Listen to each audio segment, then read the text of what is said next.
Alors, bonsoir tout le monde. Bienvenue à cette réunion ordinaire. Good evening, everyone, and welcome to this regular public meeting of April 11th. So without any further ado, for the word to open the meeting, grant me the serenity to accept the things that I cannot change, the courage to change the things I can, and the wisdom to know the difference. I would now like to call the meeting to order, and we need a confirmation of quorum by the clerk. Yes, we have the necessary numbers. Are there any conflicts of interest? No conflicts of interest. So let's move on to the adoption of the agenda. Good. Councillor Cormier moves the adoption of the agenda, seconded by Councillor Leblanc. All those in favor of the adoption of the agenda will say aye. Contrary-minded, nay. The agenda is adopted as presented. Of the meeting that for those that may require some translation devices, they're available at the back of the room, so we encourage you to use them. Thank you. 7.1. Before the meeting this evening, I received a phone call from Superintendent Beauchesne that he was not able to make it this evening for personal reasons, and it was too late for him to send a replacement. So if you have any questions on the Kodiak Regional RCMP services, please, if you could submit them to our CAO for follow-up and answers. If you have any questions, please either send your questions now or send them later through email. Just send them to our manager. Thank you. So we will now move on to 7.2, presentation by Kodiak Transpo, Regional Services. And we're going to hear a report on small buses, presented by Ms. Angela Alain. Welcome this evening. Bonsoir. Good evening, Your Worship, members of Council, and everybody. I'd like to thank you for this opportunity to present our report this evening. My presentation is bilingual, but I will present it to you in English.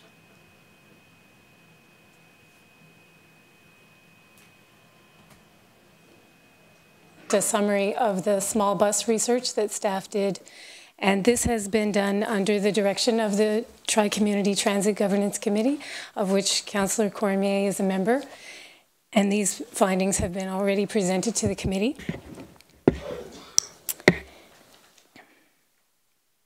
The direction of the Governance Committee was for staff specifically to review the use of small buses in other municipalities, ascertain whether small buses would cost less to acquire and operate, and to provide a recommendation.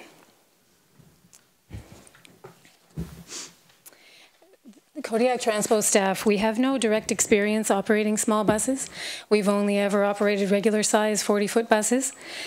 So in order to do this research, a number of steps were followed, and the highlights of the research are being presented tonight. We commenced with reviewing a number of published studies. So we found 6 reports that other consultants, other government agencies had produced on this topic. We contacted 11 cities that operate small buses today. And our staff input involved a test drive last July. You'll recall we had 3 different models of buses that different manufacturers brought to Moncton to our garage, and a number of you participated in coming to see them. And one of them we actually put on the road for about 6 days on different routes. And our mechanics also analyzed 6 different bus specifications for this research to determine all the different models that we could maintain. We also had to look at the overall cost considerations. So to do this, a cost model was developed, and it was done using the Federal Transportation Association's minimum life cycle cost model. And additionally, we had to consider load capacity. So this is a little different than ridership. This is the number of passengers on the bus at one time. And we had to look at what that is today and what it would be in the future, because the bus would last up to 18 years. One of the main studies that we used for this research was called the Madison Bus Size Study. It was done by Nelson Nygaard Consulting in 2014.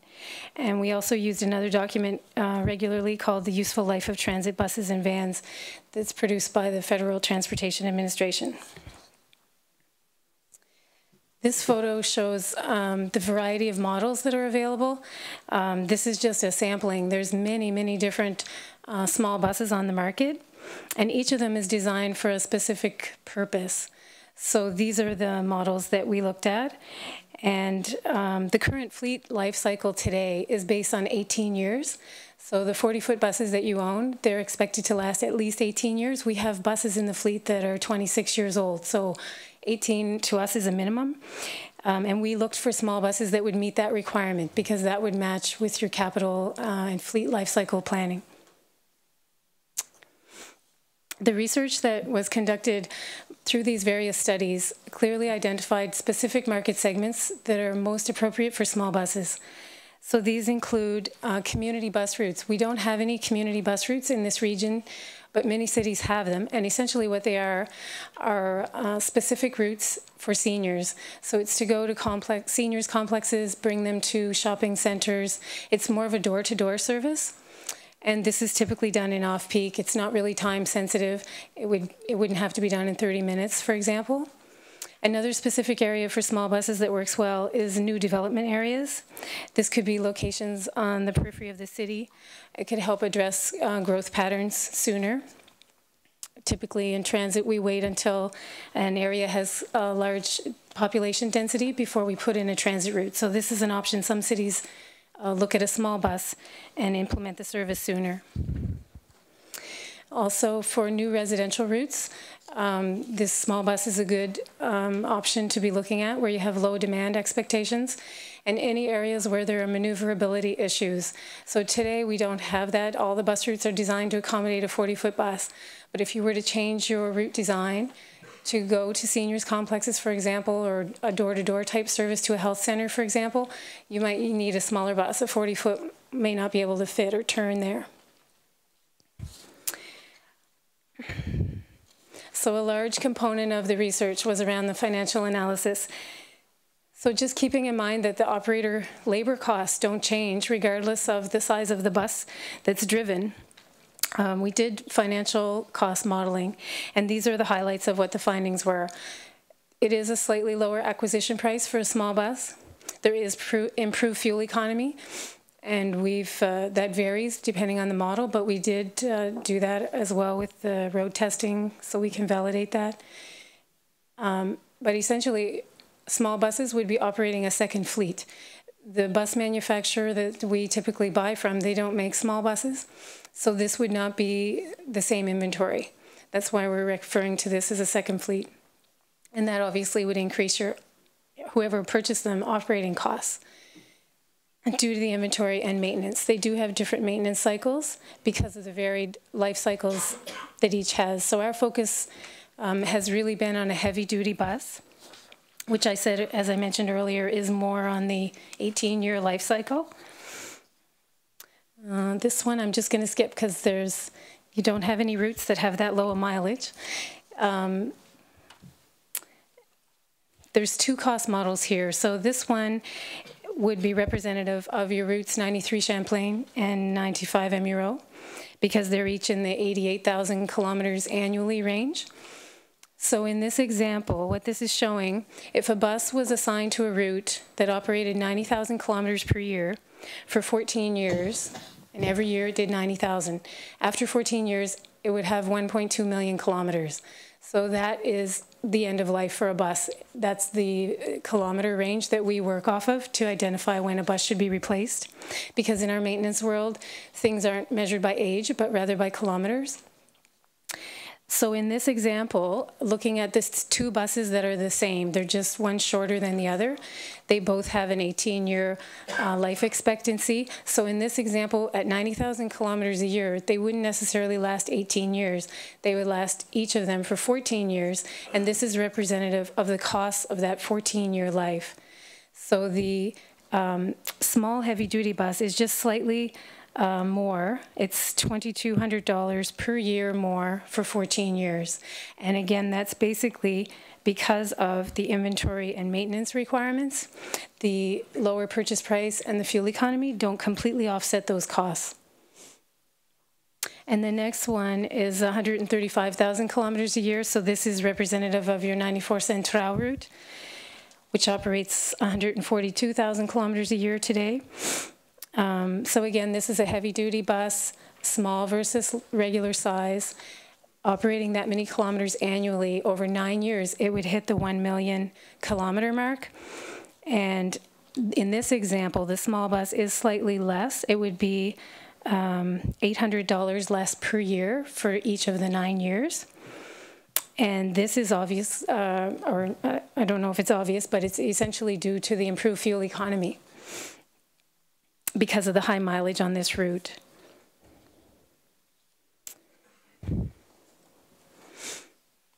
The next couple of slides, I just wanted to focus on what basically our Kodiak Transpo focus has been for the last few years. We have been trying to replace buses. We're not really in a growth plan at the moment.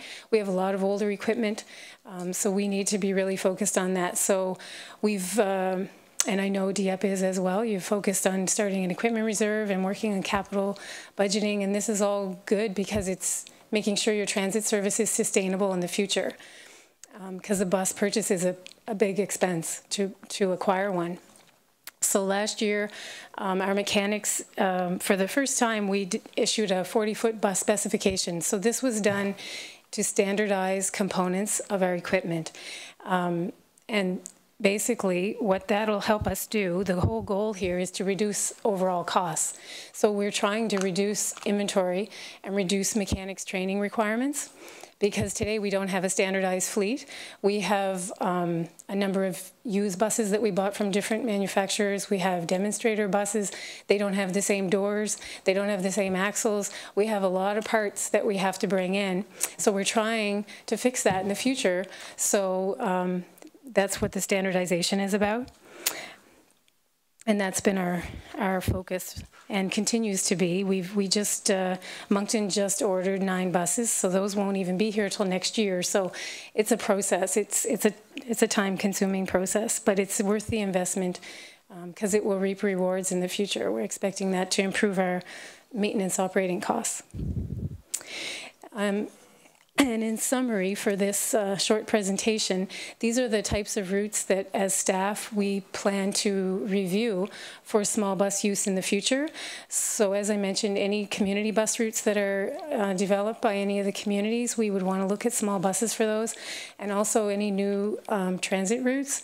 So these are things that it would be a good point in time to plan for those and look at the options available in small buses at that time.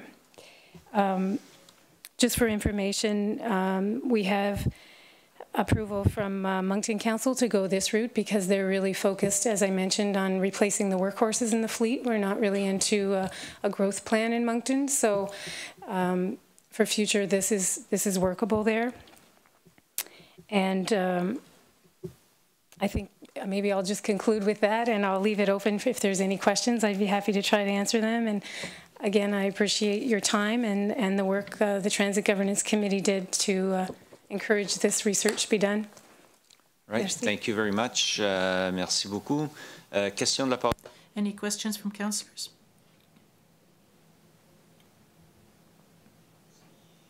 Councillor Cormier. Thank you. Thank you, Madame Alain. It's nice to see that there's food for thought in that presentation. So, and thanks for also moving forward with our request of having more bilingual drivers in Dieppe. Yes, you're very welcome. It was a good initiative to bring forward. I think it's better customer service for all our customers. Thank you. Merci, Monsieur le... Thank you. Councillor Godet. Thank you, Ms. Angela, for your presentation. You touched upon the question that is often asked In other words, why have such big buses, such big equipment in the municipality that are not always full? So I think you explained very clearly the different elements that make up the operational costs. And I recognize that the cost of the staff, the cost of the bus driver, administrative costs, as well as the costs associated to standardizing the equipment, that's where it becomes advantageous. But that doesn't change whether you have a large piece of equipment or a small one, especially in terms of standardization, if it's not in the same construction. So I see here that you looked at small buses and medium-sized buses, 30-foot buses, but manufactured by the same company, so would they have the same parts, the same standards, and so on. And that could be advantageous, that could be interesting anyhow. At least it could be interesting because the acquisition cost spread over 10 or 12 years would be about $1 million less. But the life cycle might be about the same, with the risk of having 10 or 12 seats, fewer seats on the bus. And I'd also like to thank you, because when you had these small buses from different manufacturers that we were able to try out, I tried out a few of them, and that's when you really notice the stability and the comfort, the greater comfort of the larger buses that are much more reliable. So thank you for having looked at all of this. That is something that is not easy to operate on a day-to-day basis. And I just wanted to, just on one thing that you mentioned, we did look at light and medium duty buses, but they are not equivalent to a heavy duty bus. I just wanted to be sure. They're a much lower price, much better fuel economy. They wouldn't, well, you'd have to analyze them by the route they would be assigned for, but most cities that are operating those are getting less than 5 years service out of those vehicles, because urban transit is a very rigorous demand on a vehicle, so that's why I do recommend the heavy duty models for the structural durability and the best, I guess the long life is the key.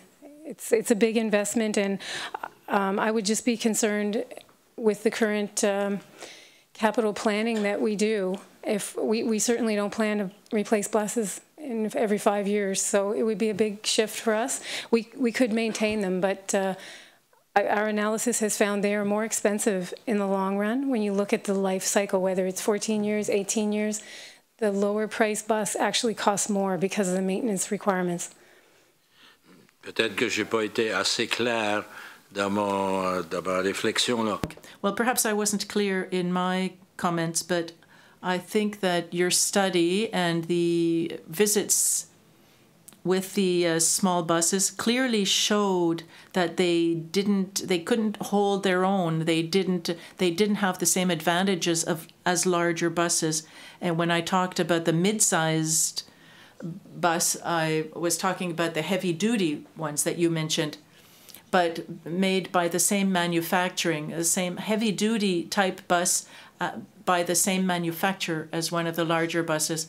That was my comment. So I think in today's situation, the question of smaller or more modest buses made by the regular car manufacturers, no, they don't hold their own. Thank you, Councillor Godet. Councillor Béliveau. Thank you, Your Worship. My question would come back to the figures you gave us this evening. Is there a big difference between the 40-foot, the heavy-duty 40-foot, and a 30-foot heavy-duty bus? You mentioned that there wasn't a big difference in the acquisition cost for the 30-foot or the 40-foot. I'm sure you have those figures. What is the difference in price? For the heavy-duty models that we analyzed, there's one bus that the manufacturer identifies as heavy-duty, but it hasn't been rated independently as that yet. So the two models we looked at were the New Flyer Midi and the Eldorado. Okay. So the price difference on those was $45,000, roughly less than a 40-foot model. So the 40-foot model that's roughly going now that you're buying for about $550,000, these are going to be about 500,000? These would be $460,000 in that range, yes. So there'll be a little bit more than a $40,000 saving between 550 and 460. The 500 and it's around 505,000 for a 40-foot. Okay. Based on the current price, and hopefully that'll improve. The U.S. dollar has a big impact on the price of buses right now. Oh, you have to buy Canadian. There is no, well, we do buy Canadian made, but honestly, the only thing made in Canada now is the structure and the chassis. The engine comes from the United States. Most of the steel is in the U.S., and it really has an impact on the price. I was going to suggest maybe the steering wheel too is made in Canada, but other than that, I agree with you. But the other thing that I'd like to ask, c'est le facteur de... The emissions factor, the greenhouse gas effect. Do you have any measurements? Do you have anything that indicate what the larger buses emit? In other words, their carbon footprint? And what do the smaller buses emit? Do you have that kind of information? Not off the top of my head. We could figure it out, though. We have a calculation that we use to determine the GHG savings. I know we did it for to replace older buses, and it was about 25 metric tons by replacing 5 older buses with new ones. This would be sizably more if you were looking at a route that's in full service, because most of our older buses are on low mileage routes. You put a smaller bus on a high frequency transit route, it would have definite GHG improvements to climate change. Merci, Monsieur le Maire. Merci, Monsieur le Conseiller Nolan. Thank you, Councillor Nolan. Thank you, Your Worship. Point where I was going. So there must be a fairly substantial difference between the 40-foot heavy duty and the 30-foot heavy duty in regards to fuel to a certain level, and same thing for the carbon footprint, because we do still have a responsibility to the environment. Mm-hmm. Yes, we have to be cost effective, but if we don't have an environment to run our vehicles in, then there's no point to it. So the light duty buses have the best fuel efficiency. They were at about 45% savings compared to diesel today. But those buses are the ones I mentioned earlier, much lower life cycle, probably 5 years or less. It would be, you'd have to look at all of those things and weight them accordingly. Yeah, but there's a big variety between 10 and 45% in fuel savings, and those are substantiated in a number of the published reports as well. So fuel is definitely a savings. It's just the maintenance costs can outweigh those savings. It's important to purchase wisely and look at what's required to maintain that bus. There's a lot of components. That's why we had our mechanics really analyze the specifications, because we weren't looking at a product that we repair today. no, exactly. So it's something new that Right. we just have to completely analyze. And is it adjusting the way that we're doing business right now, or being more adaptable? Is left to see. So thank you. You're welcome. Okay, merci. Thank you. And I think that wraps up the questions from Council. Monsieur le Maire. For your report, and appreciate the information. Thank you so much. Merci beaucoup. Prochain item maintenant. Next item, 7.3, public hearing on the modification of rezoning conditions on bylaw Z-8-41 on Yvonne Street and Dieppe Boulevard. Mr. Frenette.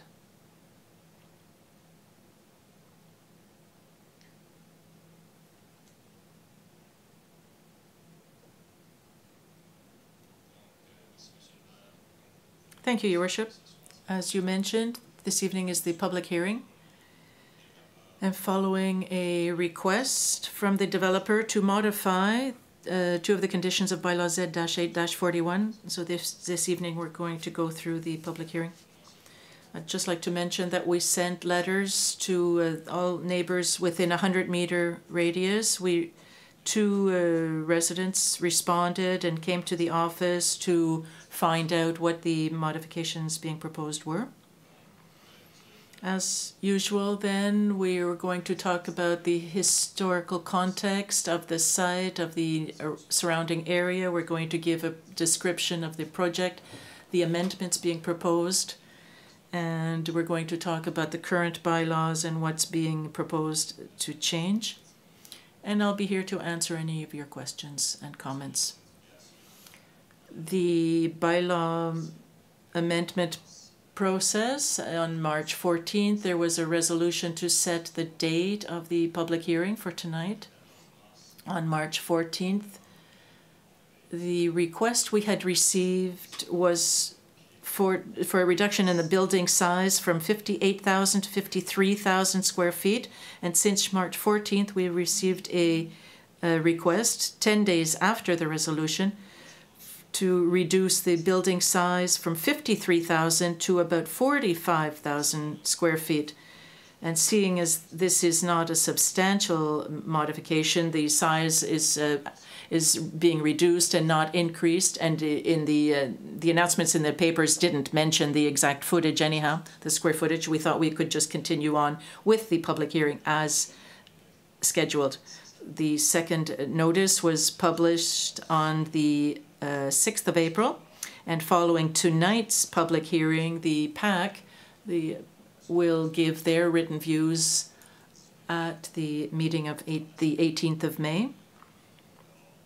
And then on June 13th, the new council will be able to vote on these modifications being requested.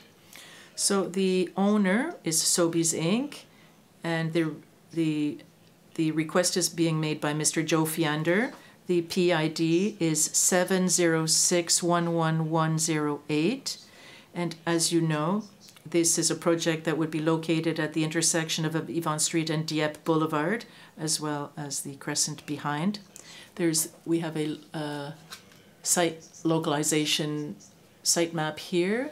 Historically, this is a map of March 23rd, 2015. This was the date on which the bylaw was read for a third time. So what was proposed? Well, there were two modifications being proposed. First of all, the total surface area, as mentioned. They're asking that the surface area be reduced from 58,000 to 45,000. And the loading area that was to be to the north of the property. On the next slide, we'll be able to show you where the loading area will be relocated in this request. And for your information, during the first meeting, or at the first proposal, there was to be a gas station, a service station at the corner of Yvonne Street and Dieppe Boulevard. That has been removed, but those who have followed the process know that the zoning allowed either a state service station or the project being requested, so it has no impact on this evening's request or on the bylaw, because it was a part of the whole project, and I just wanted to mention the population of this.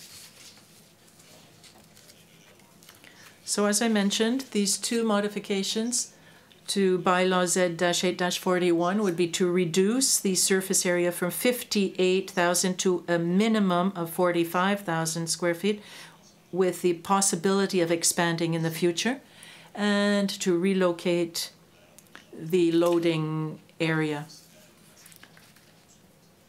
behind this building, this Sobeys building. So as you can see here on this site plan,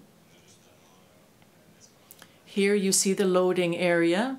At the beginning, they had thought they would put it at the northern part of the property, but we asked them to relocate it further south.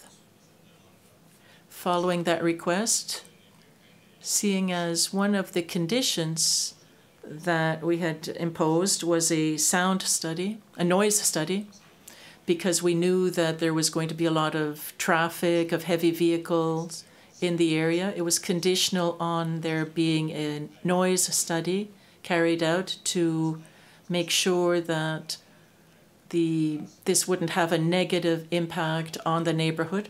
And we asked the developer to submit a new study that will validate the fact that the relocation of the loading zone will not have a negative impact on the neighboring area.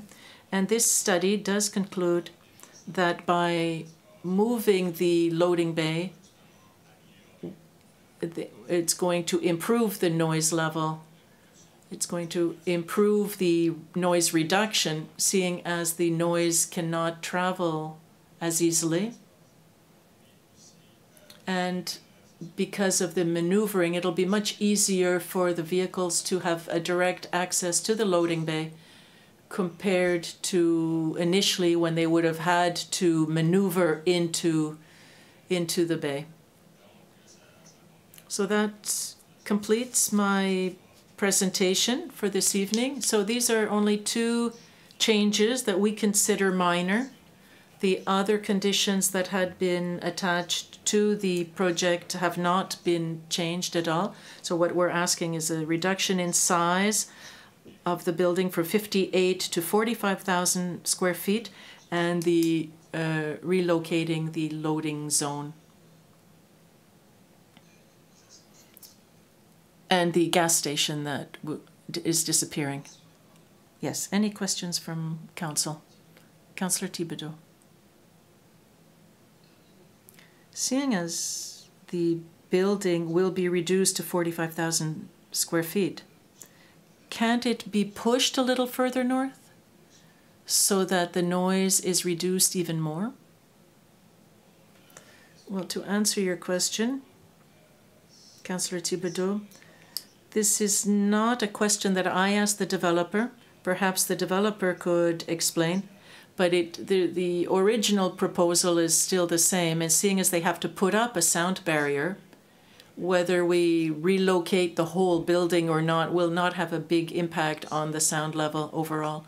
And seeing as the building size is reduced, they still want to maintain this possibility of expanding in the future. And the Sobeys stores need a certain number of parking spots as well. Well, and we're going to make sure that all of the conditions that were imposed the first time around are going to be respected. Yes, absolutely. Thank you. Thank you. Councillor Gaudet. I have a question that is similar to that of Councillor Thibodeau. These 12 or 13,000 square feet reduction of the building, these 12 or 13,000 feet, are they taken away from the front of the building or from the back of the building as it was explained originally?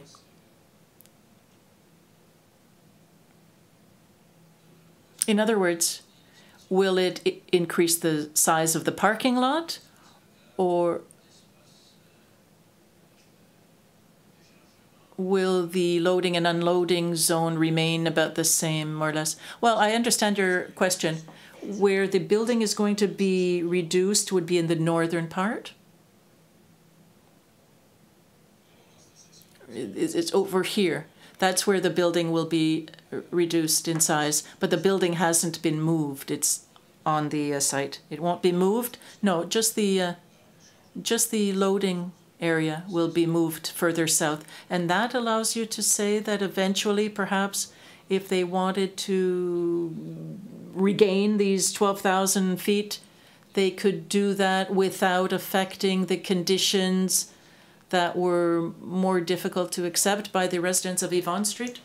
Well, as I mentioned earlier, the same conditions will remain. The noise barrier remains, and that's where the noise, that was one of the conditions that was necessary to reduce the nuisance, the noise. So even if they enlarge again in the future, and we did receive a letter of intention indicating that there could be an expansion in the future, So once again, if it's bigger than what had been proposed originally, well then we'll have to ask for a study. If we have to ask for a new noise study, well then we will do so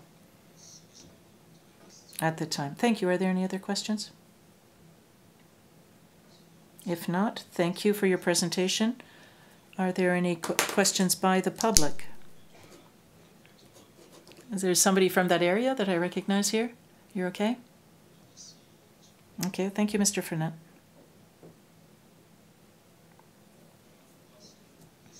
But before we move on to questions by public, I see Mr. Vey, who's probably here to talk to us about Earth Day. So please come forth and you can talk to us about it. Thank you. Thank you, Your Worship. Councillors? Yes? Very quickly. I'd just like to thank you and City Hall and the citizens of Dieppe for supporting the event once again. It's always a pleasure to see Moncton, Dieppe, and Riverview, the whole province, come together with different businesses, different partners, such as the Friends of the Environment that are part of TD Bank, and they're one of our largest partners. And I would encourage all citizens to go to the website, earthdaymetromoncton.com, earthdaymetromoncton.com.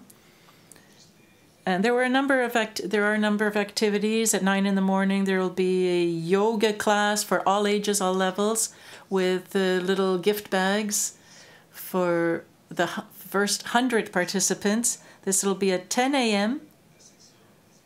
There will be a section with the exhibits will open until 4 in the afternoon. That's the main building of the farmers market in Moncton. I forgot to mention that the event will take place at the Moncton Farmers Market. So there's the exhibitors and educators section. In that area, we'll find all of the conservation and nature organizations from the area. Also, a number of organizations that organize outdoor activities, companies that have a green mandate. There will be educators as well, making presentations all day long.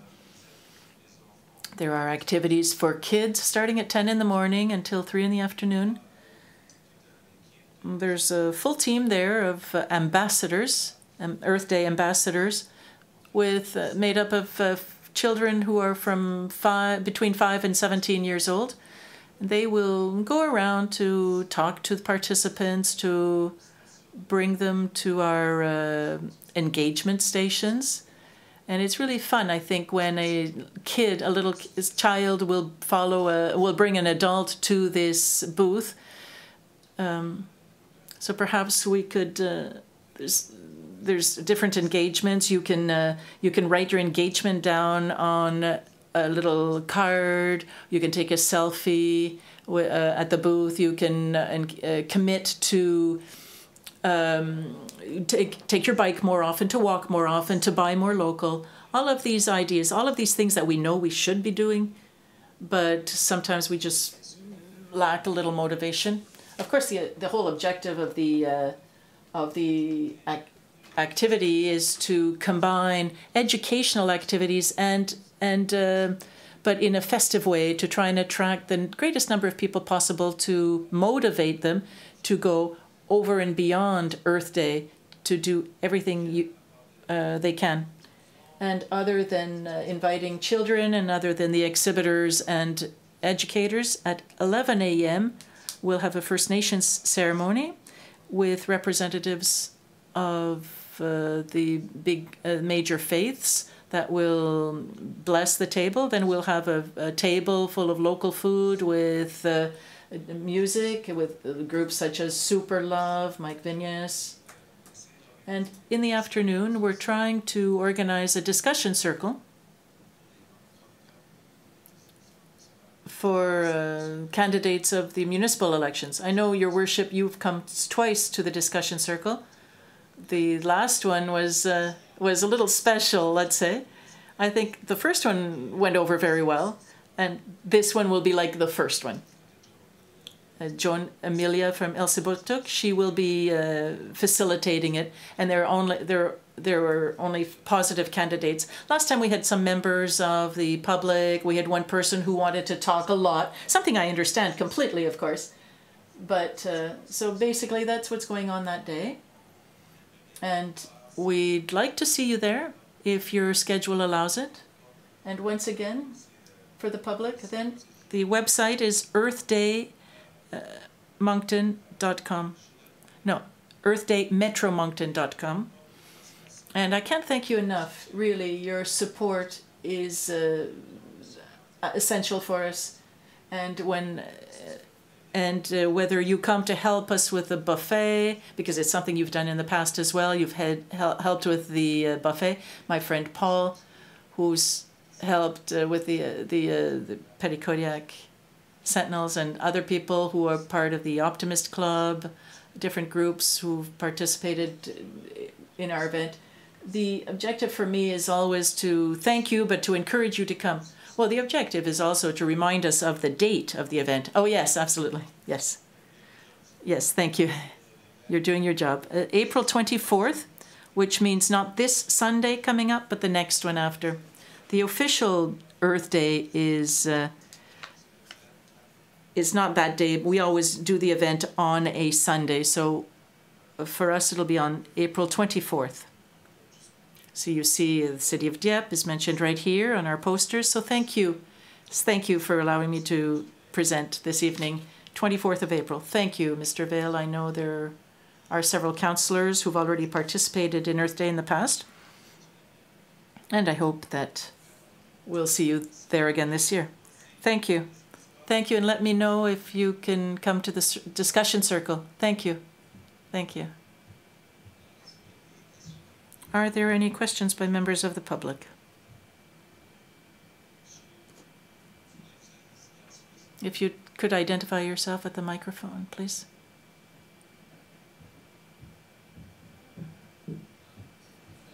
Fred Pellerin, good evening. I have a question. A couple of weeks ago, I took the time to get out the specs for the construction of the oval skating rink. And I operate a plant where we manufacture stone products. And I examined the plans, and it was asking for the fabrication of a bench made of granite. I prepared a price, but I had a problem. I had no information on the names of the contractors that I was to submit this price to. So I sent an email to somebody, a name that I saw on the website, the city's website, asking for a name of the list of names of general contractors who had indicated their interest in submitting a bid for this rink. And I received this answer: I'm sorry, we cannot share the names of this list, but you can check with NBON. I was not able to get the information from NBON, and I ended up then being limited in to whom I could submit my prices. So the approach that was used prevent all these subcontractors possible who weren't invited by the general contractors. Well, they're being prevented from participating, all of these subcontractors. And this could end up by causing a cost increase to the municipality. So what I'd like to know is why Dieppe is the only institution that I'm aware of where all of the information on those who took out plans for municipal construction projects, where this remains confidential. I receive prices from different areas all across North America, and I've never met with a situation in which I was not given the information upon request voluntarily. So I'd just like to know why we have that kind of system here in Dieppe. Mr. Melanson. I'm looking at my colleague Stéphane. Did the request go to your office for a request for information? The only thing I can do, Mr. Pellerin, well, I'm a taxpayer here in Dieppe. I'm a citizen.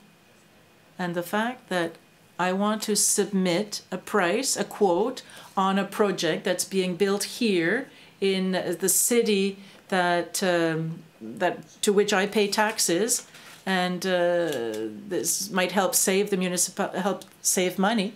Well, perhaps you could meet with our general manager, our CAO, after the meeting to see how we can move ahead. I have no problem with that, but again,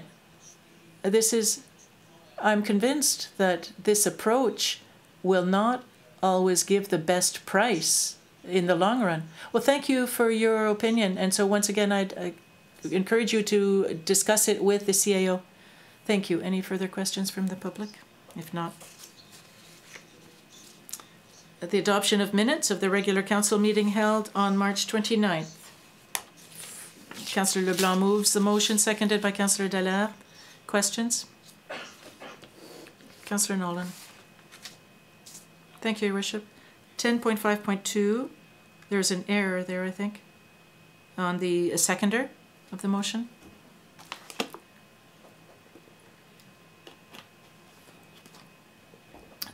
It's correct. It's right. It's spelled right in the English version, but there's an error in the French version. Oh, it's just a spelling mistake. Yes, thank you. That's the only question. Okay. So all those in favor of the adoption of the minutes as presented with the one correction, a typo with the one typing correction, will signify by saying aye, contrary nay. So it's carried as presented.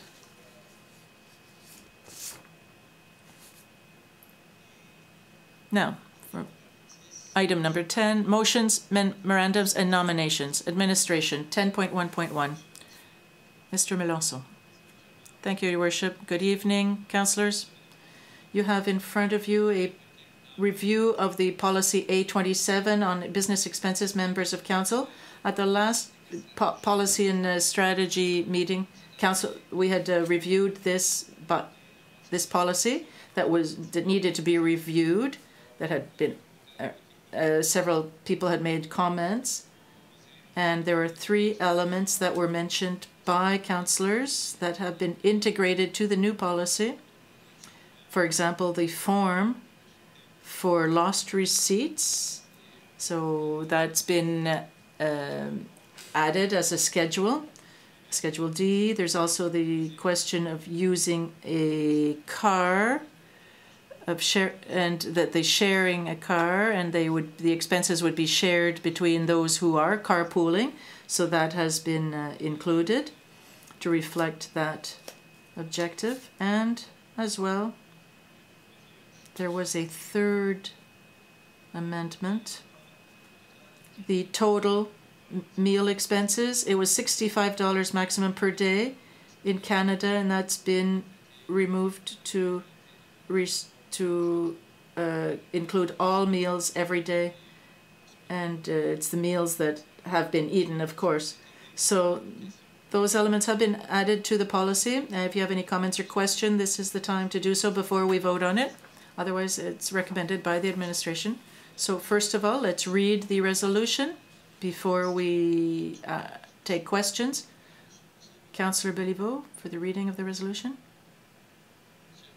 Your Worship, that Council accepts that policy A-27 entitled Business Expenses, Members of Council, adopted March 26, 2007, be repealed and replaced by policy A-27, parentheses 2016, entitled Business Expenses, Members of Council, attached to this resolution, and I so move it. Been moved by Councillor Béliveau, seconded by Councillor Nolan. On the question, Councillor Leblanc. Thank you, Your Worship. At the last meeting, there was Councillor Béliveau had asked for a summary of what's going on in other municipalities.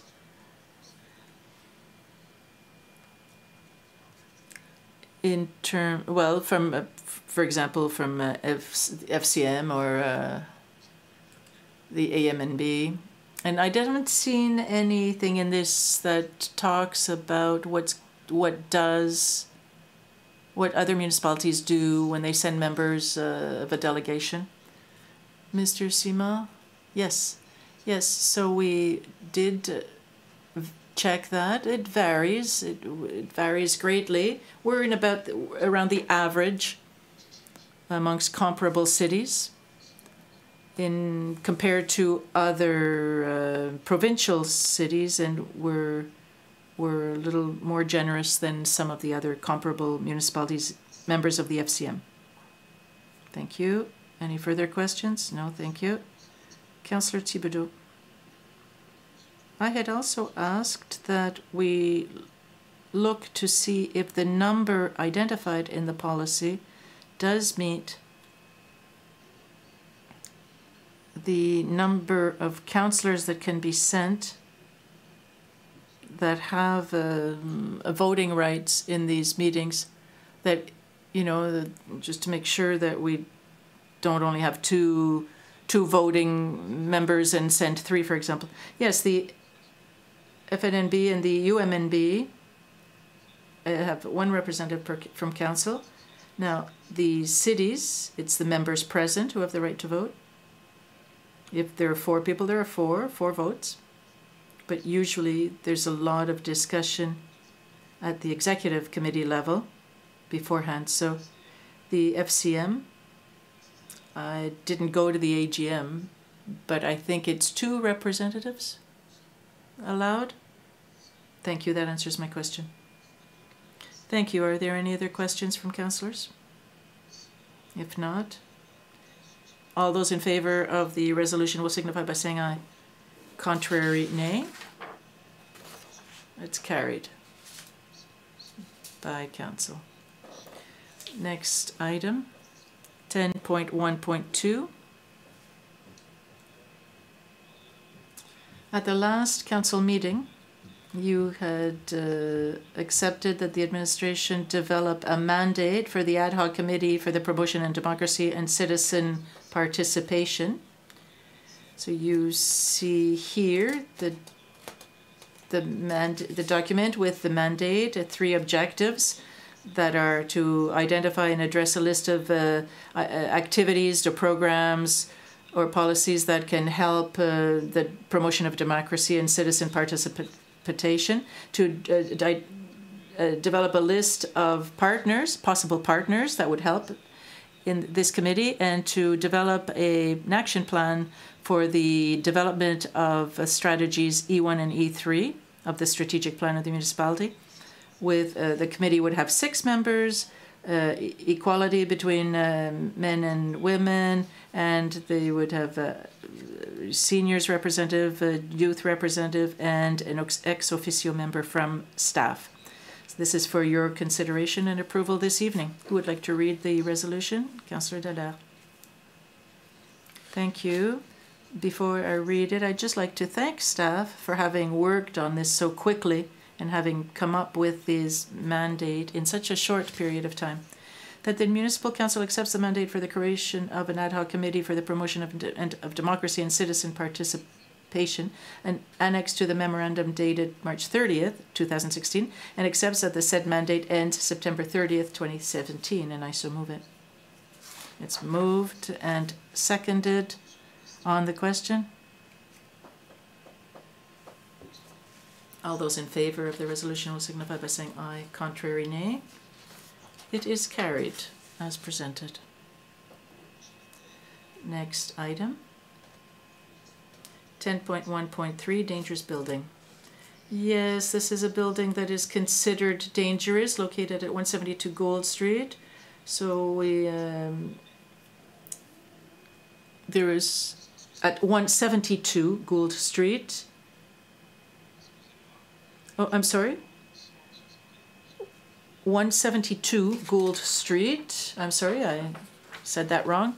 But yes, so you have the document that it identifies and explains the situation, and that the municipality undertake the necessary steps to be taken to reimburse the demolition costs. Who would like to read the resolution? Councillor Leblanc. Thank you, Your Worship. That Council authorizes the designated staff responsible for this matter to have the house located on the property at 172 Gould Street, having PID 00671586, demolished, and to undertake the necessary steps to be reimbursed the demolition costs pursuant to the powers set out in the Municipalities Act. And I so move it. Thank you. It's been moved by Councillor Leblanc, seconded by Councillor Nolan on the question. Councillor Béliveau. Thank you, Your Worship. I do note that it says to undertake the necessary steps to be reimbursed the demolition costs. Does that mean the cleanup costs and make sure that the lot is returned to its original state? Yes, it is. Thank you, Councillor Gaudette. Yes, in the information received here, it says that there is a person living in this house at this time. How shall I put this? I cannot.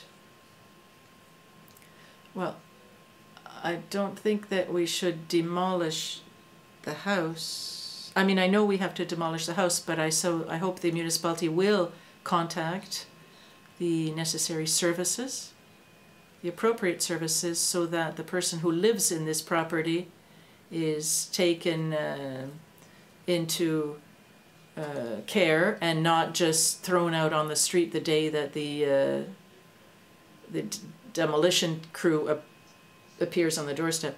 Yes, I can assure you that yes, all of these actions are being considered if the council approves this evening. I think that person will need particular care. Yes, thank you. If there are no further questions, then all those in favor of the resolution will signify by saying aye. Contrary, nay. Carried. 10.1.4. Notice of motion. Yes, I will let Councillor Béliveau, who presented this notice of motion at the last meeting, let him explain his motion. Thank you. Councillor Béliveau. Thank you, Your Worship, colleagues. As I had explained on March 29th, I was trying to find a way to allow this committee to appoint or to name its own president, its own chair, but there were a number of options and a number of possibilities that have been explored. The one that you have here in front of you reflects the flexibility that would allow all committees of council to address this issue. Now, when council feels that the chair should be held by an elected member, that would be up to council, but otherwise in the future there might be the possibility of having other committees that would have a non-elected member elected as chair. So in order to not be able to have to come back and request this each time, the work has been done, and I'd like to thank the staff and the CAO's office, as well as the assistant clerk, for their work in preparing this evening. So I'm sure you would like to read your resolution. Yes, I think I would. Thank you. Yes, you can read it now if you like. Thank you, Your Worship. Whereas on March 29, 2016, Council resolved to create an ad hoc committee on the promotion of democracy and citizen participation, and further resolved that the members of said committee shall choose its chair. Whereas, pursuant to the procedural bylaw of the City of Dieppe concerning the committees of council and external commissions, authorities, and committees, Council, and that's bylaw A-4.1 in 2013, A-4.1. It's bylaw A-4.1, 2013. The Council must, during the appointment of persons to a new committee of council by motion at a public meeting of the municipal council, specify the person appointed as chair and the person appointed as vice chair. Be it resolved that council requests staff to submit a draft amendment of bylaw A-4.1, parentheses 2013, in order to reflect that council, during the appointment of persons to a new committee of council by motion at a public meeting of the municipal council, may delegate to a committee of council the power to choose a person who will chair the committee, and authorize that the chair position be filled by a non-elected person. And I so move. Thank you. It's been moved by Councillor Béliveau, seconded by Councillor Cormier on the question. All those in favor of the resolution will signify by saying aye. Contrary, nay. The resolution 10.1.4 is carried unanimously. And I am very pleased to see these two resolutions that we just voted on, and I'd like to congratulate Council for its openness since the very beginning of the mandate, for its openness towards citizen, towards municipal democracy, with all of the projects that have been carried out throughout our term here. Thank you to all of you. Next item, culture, leisure, and community life. Yes, building purchase, the St. Anselm Golden Age Club. For the last few months, we've been in discussions and following a directive that was given at a closed session of council. This is to make it public, to that council authorizes the purchase of the St. Anselm Golden Age Club at the price of $55,000 plus HST. And the account is clearly identified, and that council authorizes the signing of this sale agreement between the City of Dieppe and the Club d'Âge d'Or de Saint Anselme, Inc. So this is to make it official this evening, and this will allow us to continue to work on the development of Dover Park and that site that is used greatly for soccer, kites, and family activities. Thank you for the reading of the resolution. Councillor Thibodeau. Thank you, Your Worship. That council authorizes the purchase of the Saint Anselme Golden Age Club building located 341 Dover Road at the cost of $55,000 plus HST, and authorizes this expenditure be defrayed from account number 1-2-70-79-2175, General Operating Budget, Maintenance and Repairs, Golden Age Club. That council further authorizes the signing of the sale agreement between the City of Dieppe and the Club d'Âge d'Or de Saint Anselme, Inc. And I so move it, Your Worship. And before everybody falls on the floor here, it's $55,000, not $550,000. It's $55,000. So, okay. So the resolution as presented for the purchase of this at the price of $55,000. It's been moved by Councillor Thibodeau, seconded by Councillor Cormier. All those in favor will signify by saying aye. Contrary, nay. And it is carried as presented. Thank you. We just saved $500,000. Just think. Okay, 10.2.2. This is the tender award for the installation of a rubber service at Rotary Saint Anselme Park. This is to recommend to the installation of this rubber service at the cost of $108,082.98 plus HST at the Rita McNeil Playground to make it completely accessible, and this was allow us to move forward on this contract. Thank you. Councillor Leblanc. Thank you, Your Worship. That council awards the tender for the installation of a rubber surface on the municipal playground to Playtech Enterprises, Inc. at a cost of $108,082.98 plus HST, and authorizes this expenditure to be defrayed from account number 1-2-70-80-3005, General Operating Budget, Public Lands, and I so move it, Your Worship. It's been moved by Councillor Leblanc, seconded by Councillor Nolan on the question. All those in favor of the resolution will signify by saying aye. Contrary, nay. It's carried as presented. 10.2. No, I'm sorry. We're already at 10.3, engineering. Yes, this is a tender award for the street reconstruction of a part of Thomas Street and a part of Melançon Road. And this was when we discussed our priorities during the budget process. The council had approved the engineering services, and after a tender, we received 5 bids for this project, and it's recommended that we move with McDonald Paving and Construction Limited at the cost of $1,374,972.50 plus HST, and to do the street reconstruction of these 2 roads. Thank you.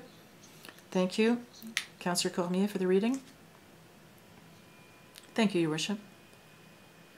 That Council awards the tender for the project entitled Street Reconstruction Thomas and Melançon to the lowest bidder, McDonald Paving and Construction Limited, at the cost of $1,374,972.50 plus HST, and authorizes this expenditure be defrayed from account number 3-3-35-58-7601,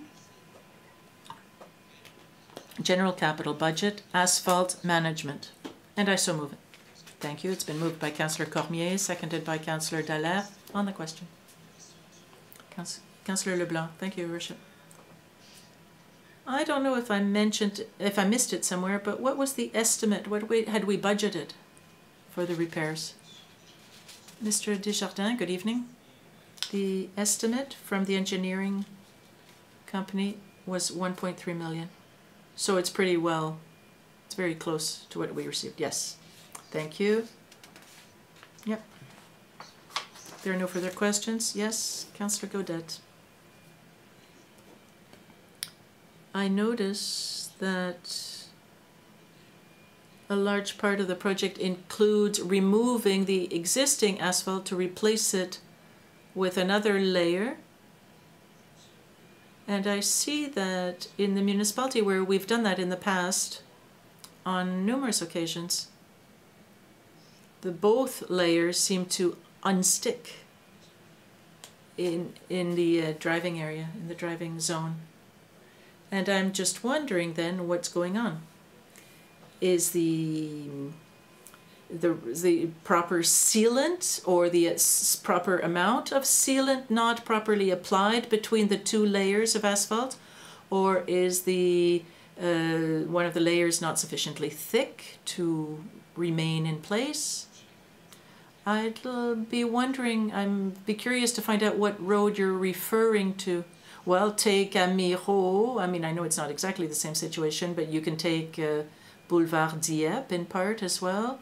You can take a number of streets where there's these big puddles, these big areas where the whole asphalt is separating completely. I think more specifically Boulevard Dieppe, I know there had been problems in the section close to Champlain. Yes, yes, that was a good one. Well, normally, and the Boulevard Dieppe, well, this is a section that was built some almost 10 years ago. The construction and the asphalting of that road. The quicker we come in, remove that surface layer and replace it, the less though that will happen.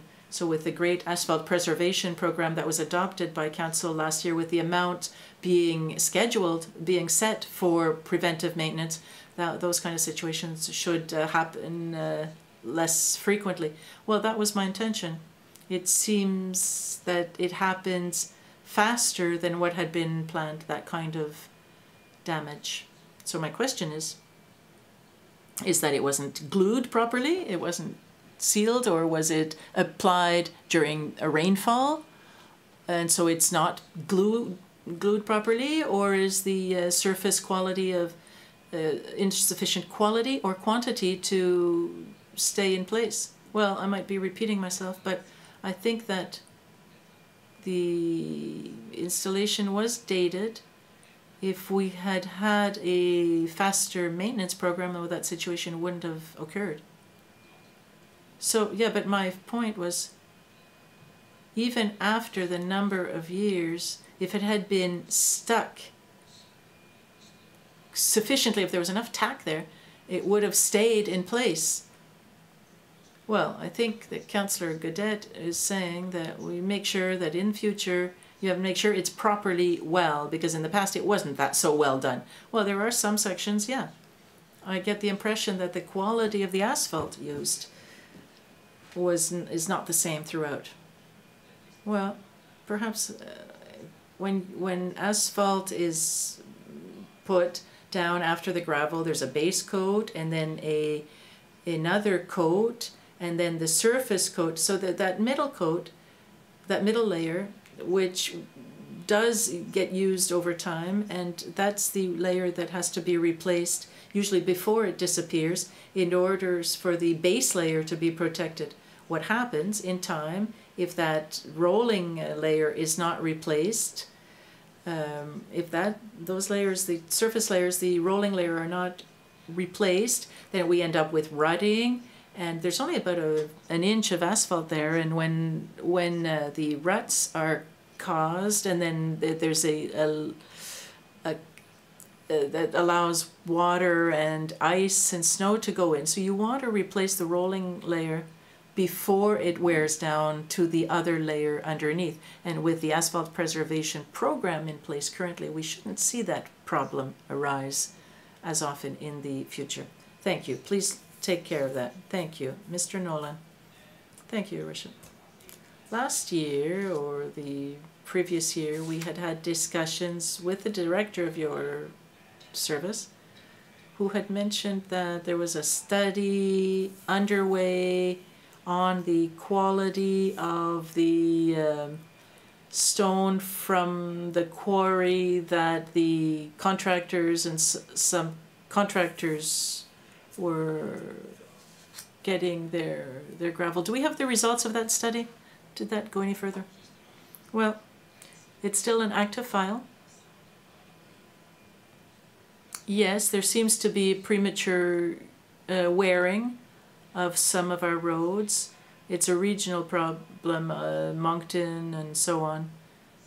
Here in Dieppe, one of the initiatives that we took on Dieppe Boulevard, between Champlain and Highway 15, we used a different asphalt, an aggregate.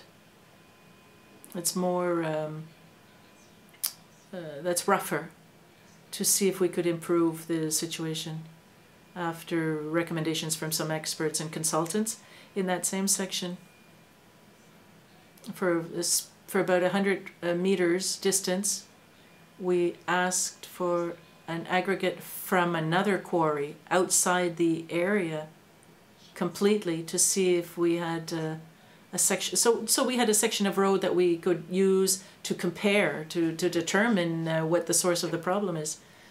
And we've had discussions with people who do the same thing, and they've done some tests on some of their streets. Now we're in the first years of these test areas, so it's very difficult to really see any results yet. Is it working? Is it better? Is it not? The next few years should be able to give us more results. And I'm going to meet with a committee in the next few weeks in Fredericton. It's a provincial committee with people from private sector, from the Department of Transportation and different municipalities to discuss this very issue. Thank you. Thank you. If there are no further questions, all those in favor of the resolution will signify by saying aye. Contrary, nay. It's carried as presented. Now we're on organizational performance and the participatory budget. Your Worship, for the last 2 years, we've been very active in this participatory budget initiative. This resolution would encourage the committee working with the municipality on this initiative is asking you to reimburse a youth, Judith Worth, to allow her to participate in the Boston conference. Her and the person accompanying her, her mother, for an amount of about $3,500 from the account number as identified, and it's to encourage people, the young people, to continue to participate in this initiative. And this young person will be a member of a panel at this during the conference in Boston. Yes, she was recognized for her participation in the participatory budget process. Who would like to read the resolution? Councillor Godet. That council authorizes the reimbursement of travel expenditures incurred by Judith Bourque, as outlined in the memorandum dated March 28, 2016, in the approximate amount of $3,500 for her participation at the 2016 Participatory Budget International Conference, and authorizes this expenditure be defrayed from account number 1-2-20-14-2150, General Operating Budget, Organizational Performance, and I so move it. It's been moved by Councillor Godet, seconded by Councillor Dallaire on the question. Councillor Béliveau. Thank you, Your Worship. I would just like to draw your attention to, on page 85, there's section G, financial consideration. Meals are indicated for lunch, breakfast, lunch, and supper. But I don't think we're following the costs admitted by the municipality. I think it would come out to about $190. And I would suggest that this be modified to reflect the expense rates as included in our policy. Councillor Béliveau, this is just an estimate. We're going to reimburse the real costs. It's just to give an indication, but it will be reimbursed upon receipt. We will this is just an indication of what the expenses might be, approximately. It's just a reference point. The real expenses will be reimbursed according to our reimbursement travel expenses policy. And yes, thank you. Councillor Thibodeau, thank you. When we say that this person is going to participate in a panel discussion, if she participates in a panel discussion for the participatory budget, shouldn't the expenses be shared with the organization? Mr. Richard. It's a good question, but the participatory budget project is not a rich organization. It's one based on volunteers, and having participated in their last conference in 2014, there's really nothing exaggerated here. They really expect people to volunteer their even for their participation in the conference. They don't have anything to pay the conference participants, the panel members. Unless it's really high-level conferences. I've participated in several panel discussions for economic development in Nantes, in Halifax, and yeah, I mean, you gain experience, but you don't make a lot of money in expenses.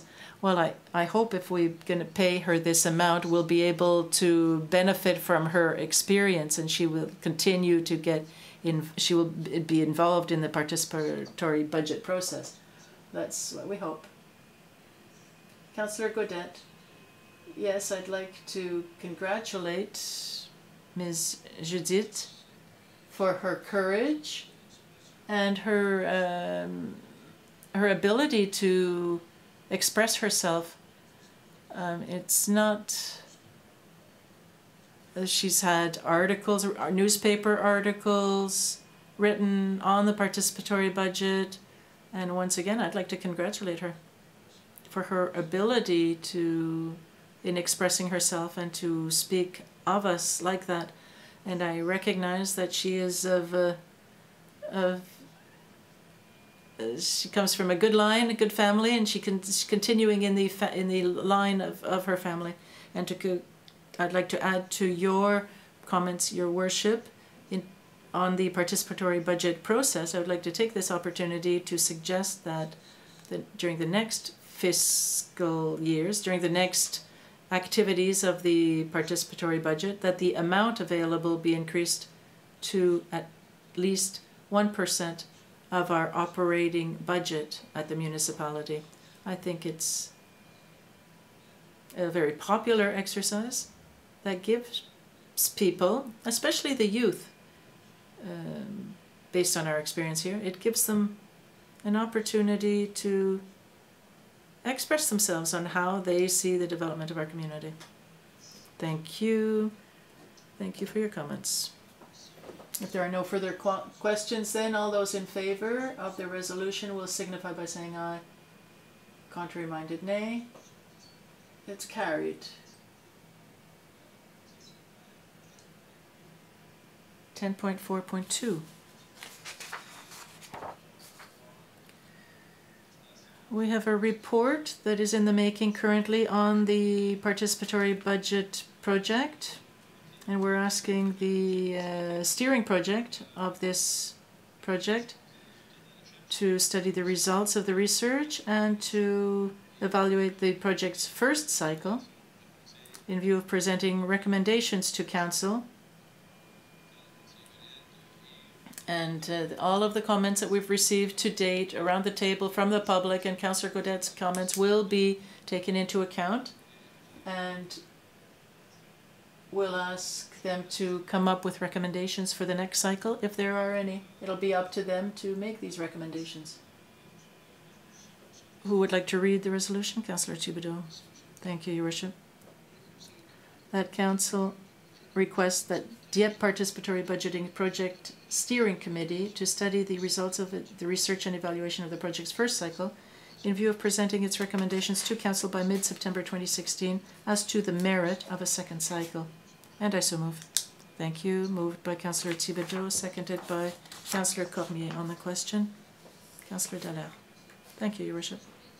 I have a suggestion. Once the committee has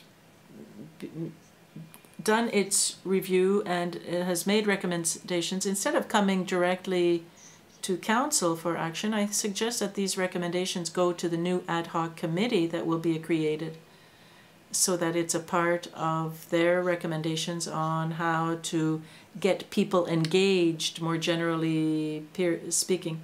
I think it should be part of an evaluation, a broader evaluation. Yeah, perhaps it could be a part of a whole, as you're suggesting. Councillor Gaudette. Yes. I hope that we will see the merits of the continuation of this project. And I'd like to repeat that I'd like to see that it receive at least 1% of the general operating budget of the municipality. That would be available and for this committee, so that the committee can use it to develop direct intervention projects in the community. Thank you. Councillor Belleville. Thank you, Your Worship. You've noticed that there wasn't a second resolution moved by me on the agenda because after discussion we're going to leave the analysis and evaluation to the committee. And as Councillor Dallaire said, I think the participatory budget project should become a program. If it becomes a program, then it has a greater chance of survival because a program is something that is repeated year after year. So for that reason, I thought I would just let the exercise move forward, and the ad hoc committee can address this issue and make recommendations. Thank you. There are no further questions. All those in favor of the resolution will signify by saying aye. Contrary, nay. 10.4.2 is carried as presented. Municipal bylaws, C20, authorizing the City of Dieppe to permanently close a portion of Richelieu Street. 11.1.1, reading in its entirety. Councillor Cormier. How's your voice this evening? How's your voice? Thank you. Bylaw C-20, a bylaw authorizing the City of Dieppe to permanently close a portion of Richelieu Street. Be it enacted by the Municipal Council of the City of Dieppe, whereas Section 187 of the Municipalities Act, Chapter M-22 of the Statutes of New-Brunswick, 1973, authorizes the Dieppe City Council by bylaw to close any portion of any highway within the municipality. And whereas it is deemed in the public interest that a portion of Richelieu Street, identified as Parcel A, as described in Schedule A, hereto attached, be permanently closed to all forms of vehicular traffic. Now, therefore, be it resolved that from the date of ordaining and passing of this bylaw, the portion of the public street herein mentioned and specified in Schedule A is permanently closed. And I so move it. Thank you. Moved by Councillor Cormier, seconded by Councillor Godet on the question. All those in favour of bylaw C20 will signify by saying aye. Contrary, nay. The bylaw C20 is accepted in its entirety. We will now move on to third reading by title only.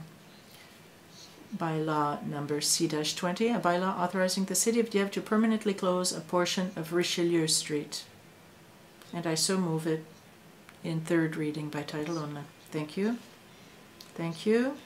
It's been moved and seconded that its bylaw C-20 is adopted in third reading. All those in favour will signify by saying aye. Contrary minded, nay.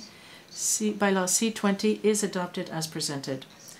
Bylaw S-6 2016 relating to dog control. Councillor Nolan. By title only for first and second reading, Your Worship. Bylaw S-6 2016, a bylaw relating to dog control, and I move its first reading by title. It's been moved by Councillor Nolan, seconded by Councillor Leblanc on the question. All those in favour will signify by saying aye. Contrary, nay. So it had bylaw number S-6 is adopted in first reading. We will now move on to second reading by title only. Your Worship, bylaw number S-6 2016, a bylaw relating to dog control, and I so move it. It's been moved by Councillor Nolan, seconded by Councillor Leblanc on the question. All those in favour will signify by saying aye. Contrary, nay. The bylaw is adopted in second reading by title only. 13.3, bylaw number 9, brackets 28-2016, a bylaw and amendment of bylaw number 9 respecting traffic. For the reading by title only, first and second reading, Councillor Leblanc. Bylaw number 9, parentheses 28-2016, a bylaw and amendment to bylaw number 9 of the Municipality of Dieppe respecting traffic. And I so move it for first reading by title only. Thank you. It's been moved by Councillor Leblanc, seconded by Councillor Cormier on the question. All those in favour? Oh, Councillor Béliveau, I'm sorry. Thank you. I was trying to go too fast there. Well, let's slow down the pace a little. What are we going to do on both sides for the entire length of the street? Is it parking? What is it? Oh, to prevent, this is to not allow parking on both sides of the street close to the intersection with Notre Dame.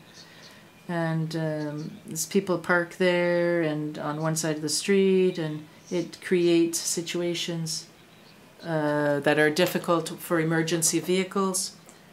And there's going to be construction there this summer, and we thought it would be better to prohibit parking on both sides right off the bat. So this bylaw, is it clear that it's going to prohibit parking? It's adding this section. Section is amended by a subsection by adding this paragraph. Thank you. If there are no further questions, all those in favor of first reading by title will signify by saying aye, contrary nay. Second reading now by title. Mr. Leblanc. Bylaw number 9, 28-2016, a bylaw amendment to bylaw number 9 of the municipality of Dieppe respecting traffic. And I so move it. In second reading by title only. It's been moved by Councillor Leblanc, seconded by Councillor Cormier. On the question, Mr. Nolan. Thank you, Your Worship. Have we looked at Cousteau Street, seeing as it's just in front? And if there any questions on the bylaw itself? If you have a question on another street, you have to ask the administration. This is just a question. Just voting on the bylaw. Your idea is good, but this isn't the right place for it. Thank you. If there are no further questions, all those in favor of the adoption of this bylaw by second reading only, will say aye. Contrary-minded, nay. So carried in second reading. 12, notices of motion. If not, inquiries and announcements by members of council. Councillor Béliveau. As soon as I open your mic, of course. Thank you. Your Worship, councillors, public, I had the honor of representing the municipality on March 30th for an award presentation, thanks to the municipality, given by the Atlantic Research Institute on Cancer. The CAO was there as well, and I don't think I'm forgetting anybody. And it was because of the support we've given to their their campaign. So it was a great day, and I also went to the AGM of the Fundy YMCA, and I was able to learn that there were some members from Dieppe who were members of this organization, and I'd like to congratulate them for the work they do in helping youth. On April 2nd, I participated in the walk to raise awareness for autism on Saturday morning, and it was great. And I think there must have been 400 to 500 people there. It was really well attended, and the weather cooperated. Thank you. And my last announcement with Transport Action Atlantic. Twice this evening we've talked about public transit, and at their AGM, and there was a panel discussion after the AGM, and it really addressed a provincial municipal strategy on on transportation in general, but public transit. And they raised a number of points that were very interesting, and I think perhaps we're more familiar with this association for the work they do on the railways, but they address all aspects of transportation.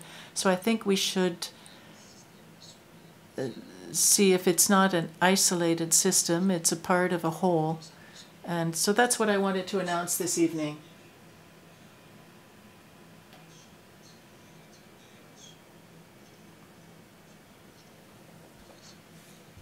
Mr. Béliveau, check with me because I have a photo of that presentation that was sent to me. I thought maybe you'd be interested in seeing it. Okay, you too? Well, we'll put it in the museum then. Councillor Thibodeau. Thank you, Your Worship. I just have one announcement. I've handed out this flyer on this electrifying night race. Last Saturday night, I went to the breast health center at Dumont Center, and I was able to visit the center. And we were told that on Friday, 24th of June at 9 p.m., there will be a 5-kilometer race or walk to help the Moncton Breast Health Center with a celebration at the center after the race. And this will help supply equipment and support brassieres to the patients of the center. So I'd just like you to spread the word and tell everybody you know. I'm going to leave a stack of these flyers here so that we can distribute them. Thank you. Thank you. Thank you. Thank you, Councillor Cormier. Thank you, Your Worship. I'd just like to invite citizens to a breakfast at the Rotary Pavilion on Wednesday of next week, April 20th. It'll be organized by the Senior Citizen Committee in Dieppe, and the profits will go to the Tree of Hope. It'll be at 9 a.m. next Wednesday, April 20th. The youth are not refused entrance, but it is organized by the Dieppe Seniors Club organization. Well, you can recruit them younger, that way you'll keep them a longer time. I think we all understood. Councillor Godet, thank you. Well, on Sunday evening, I was able to go to the music festival, and I know Councillor Thibodeau was there in the afternoon for the juniors section. I was there for the seniors section. It's always impressive to see the talent here in the region. The harmony section was from the Carrefour de l'Acadie school. So I was really pleased to give 3 envelopes in recognition on behalf of the municipality to those who had won their category in piano. I also went to the AGM of the Petitcodiac River Keepers, and I'm happy to say that the projects and the support are ongoing.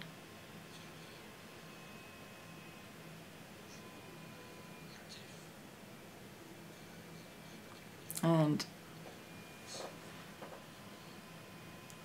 they're still working hard so that the Petitcodiac River return to its normal course. The AGM of the SANB that was held in Shediac, but really involved the whole area. Once again, I'd just like to point out that the SINB has found a new active council that will be able to start work again to move on files and issues that are important to all of Acadie and especially New-Brunswick. So we can't forget that organization that is so important to us.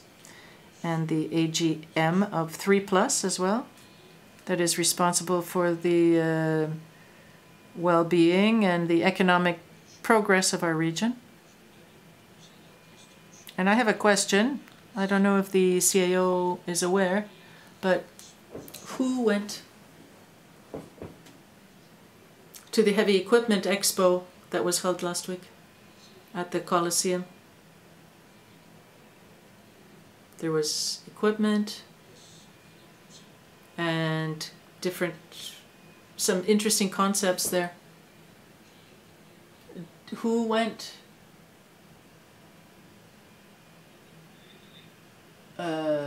Who went? Well, I don't have the names of the persons. Well, we could send you that information. I'm sure, I know somebody went, yeah, but did they go? Because when I went, nobody had seen the staff from Dieppe at that time.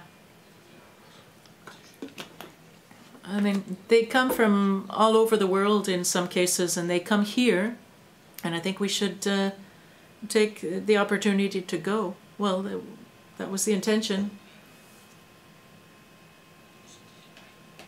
Well, I'd like to congratulate and thank all of the organizers of all the sporting activities and organizations, or other organizations and activities, for all of their end of season activities.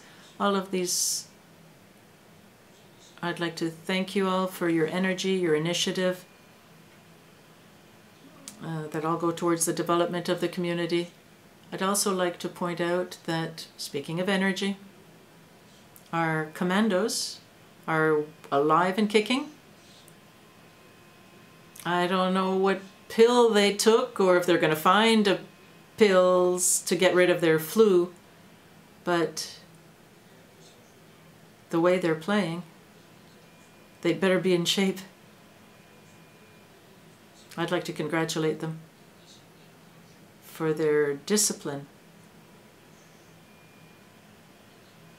because sometimes I mean, there's some things that they stay very disciplined, and they stay composed. And I don't want to forget the volunteer night. I'd like to congratulate all those who are going to be participating, who are going to receive awards next Thursday. And tomorrow morning at the second Tuesday of every month, the group organizes a breakfast and a conference on current events at the Igloo. The breakfast starts at 8:30. The conference starts at 9 a.m. tomorrow. Chief Eric Arsenault from the Moncton Firefighters Services. He's also the chief of the operations for the refugees. This is something that affects us all, and I know that some people have already noticed that it's at the Igloo. I mean, all sorts of great things happen at the Igloo, and this is one that happens every second Tuesday of the morning. There's a conference on an event on a subject that is topic that is interesting, and I'm sure Mr. Arsenault is going to share with us all sorts of very interesting things, including all of the refugee issue here in Moncton. Thank you, Councillor Gaudette. Councillor Dallaire. Thank you, Your Worship. Just a very brief announcement.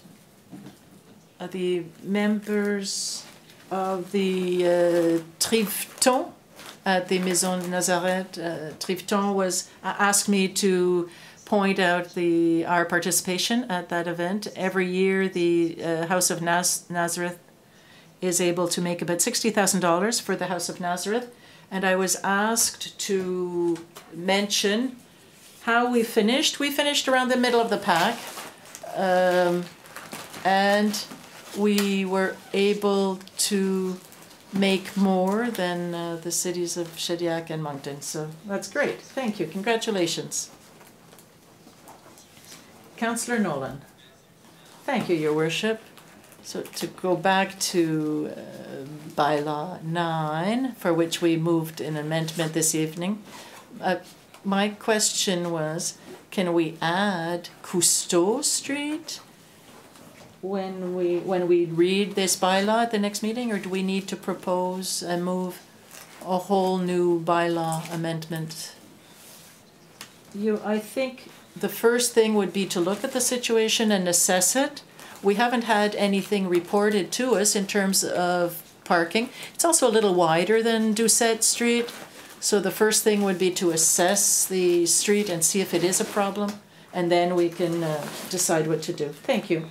And essentially, well, not essentially, yesterday will be the funeral of Sarah Beckett, of Constable Sarah Beckett, who lost her life in exercising during her professional police activity. So I would encourage everybody here in Dieppe to wear red to show respect to her and her family and her colleagues.